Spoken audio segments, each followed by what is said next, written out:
So the Heat won. Let's go. I'm so happy right now. Honestly, I couldn't be happier. I'm a happy Heat fan. I didn't believe that they were going to win. You know, there are two legendary things which were either gonna happen. It was gonna be the first team in history to come back from a 3-0 deficit, or the first eighth seed to ever make a finals. Obviously, the eighth seed being Miami and the 3-0 lead being Boston. In the end, Boston won. No, Boston lost. I am sorry. And honestly, I do believe that this series was great. I believe that both teams played their asses off, you know. I do believe that Miami did what Miami does best, which is make you believe that you're going to win a series when you're not.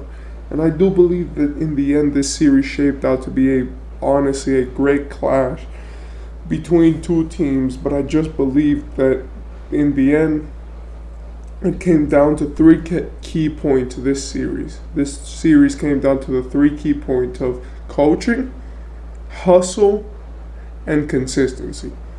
Coaching, because Eric Spoelstra is a much better coach, and Eric Spoelstra this year has been on a mission to make Miami and the world realize that he's one of the best coaches in the world. Second, consistency, because Miami, honestly, as much as they weren't, like, they were consistent, right? Like, let's face it, they were. It's not like they were blowing Boston out, right? Like every single game. But Miami was consistently putting up good performances, even if they lost, right? It wasn't like they had many stinkers. Like last game went to the wire and they scored the same amount of points. Then the game before that, they scored 97, 99. And then, yes, they had a few like 128 and 123. But Miami was terribly consistent. And I think that helped them win because Boston, even though Boston was good, they were really inconsistent when it came to their scoring. Like some games, they dropped 110 points. The other game, they dropped 99. But then they went and dropped what, like 90 points. Here they dropped 102 points. The next game they dropped 116. And then the game after that they dropped 110 to then drop 104 and then 84. So it was like I believe that that was a big role. Then finally I do believe that it was hustle. I do believe that Miami Heat play with more heart, and that only shows on the basketball court and on the basketball tape. You do not see that on a box score. Yeah, you could see who won the game, but if you really watched the game, Miami was getting a lot of tough rebounds. They came to play, and they looked like they were actually on a mission to win. You know, they were making almost what it felt like almost all of their shots, and they were also being extremely decisive when it came to what to do, to who to pass it to, and to what shots to take. It didn't look like they were forcing anything, and it looked like they were moving the ball around in an effective way. And honestly, in my opinion, they just beat them out in every stat that was not fouls, Miami to Boston. And I think that we have to give props to two guys. First is Caleb Martin, because he's been playing phenomenally this series and he never let go of the team, right? There wasn't a game where it was just he put up an absolute stinker. He always did something for the team, even if it was defensively. And I do believe that he was one of the key players for this series who probably won us this series. And finally, and secondly, Jimmy Butler. Jimmy Butler is absolutely phenomenal. I believe he played great this game. He was 12 for 28, but if you know how Boston guards Jimmy Butler, they guard him like he's Jesus Christ. They literally have whole defensive sets just made around him. And he went 3 for 7 from 3, right, with 3 steals and 1 turnover, even though he had 6 assists. He had 7 rebounds, and in my opinion, he just played phenomenal basketball throughout the series. It was obvious that after the third game, they were guarding him like he was Jesus Christ, but in the end, he managed to deliver, especially in the biggest game.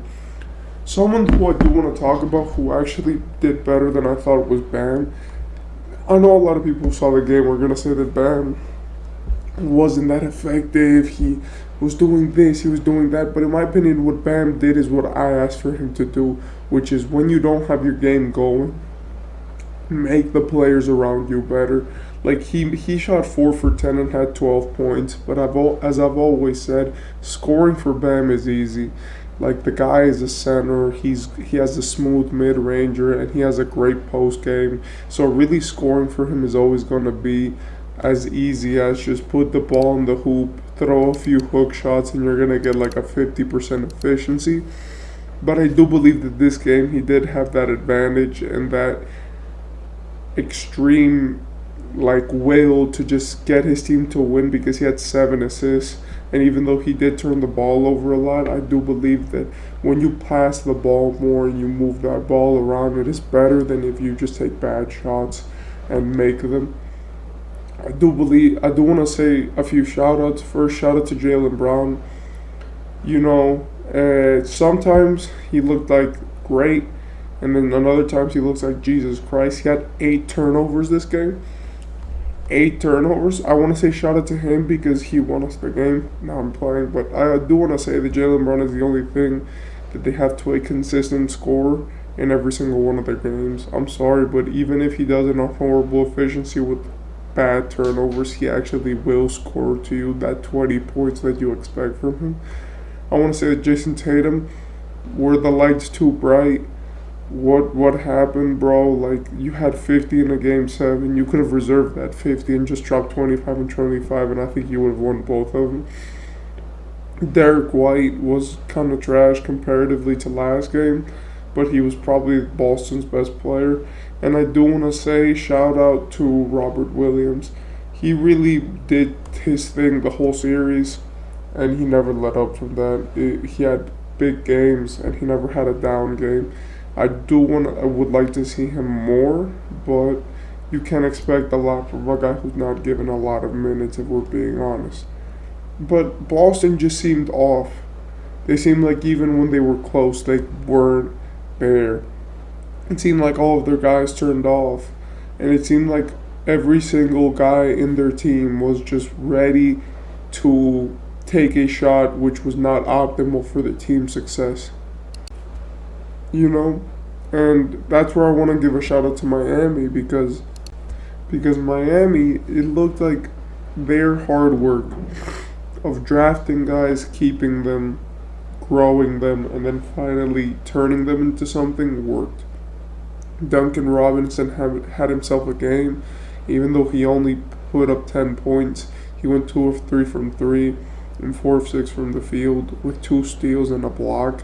Yes, he had 3 turnovers, but what more could you ask from him? And Kyle Lowry shot 50% from 3 with 2 attempts and 50% from the field with 6 attempts and with 5 assists. And I believe that stat line right there, as minuscule as it may look, it is effective. And I believe that just the Miami team came to play. It looked like they didn't have a weakness, like it looked like at times they went maybe down under a 10-point lead and then they would climb back up. And it looked like Miami was just ready to play in this game. Obviously, it took big performances and it took sacrifices from their players, like Gabe Vincent, who didn't have it going, so he got 4 assists. Kyle Lowry got 5 assists. Jimmy Butler got 6. Bam got 7. And Caleb got 3. But in my opinion, what it looked like this game was that Miami was ready to sacrifice whatever it took to win. They were willing to give up easy shots just to get better ones. They were willing to pass the ball as they had 8 more assists than Boston. They were willing to give the ball to the players who needed it when they needed it. And they were willing to put pressure on Boston, even if that meant that sometimes they would score. But they looked relentless. Miami looked confident, and Miami looked like a team which actually wanted to win this game, as opposed to Boston, which they just looked like they were sleeping the whole time. I want to say shout out to Jimmy Butler for winning the Western Conference Final, for the Eastern Conference Finals MVP, and I want to say shout out to the Miami Heat for winning this game and going to the finals, which is a big accomplishment, as it's the second time in 4 years And honestly, as an organization and as a franchise, you have to feel pretty good about your guys coming into this series with the way that they've played in these playoffs and who they've eliminated in the process. I believe that Miami looked scary. They played confident. They played well. They had 8 more assists than Boston, and they moved that ball around. And I believe that all of this is going to lead to Miami's either success or demise. But just getting to the finals has been a big step for Miami and shows them that they could probably come back next year and make another run if they just keep this going. Shout out to Miami and shout out to Boston. It was a great series.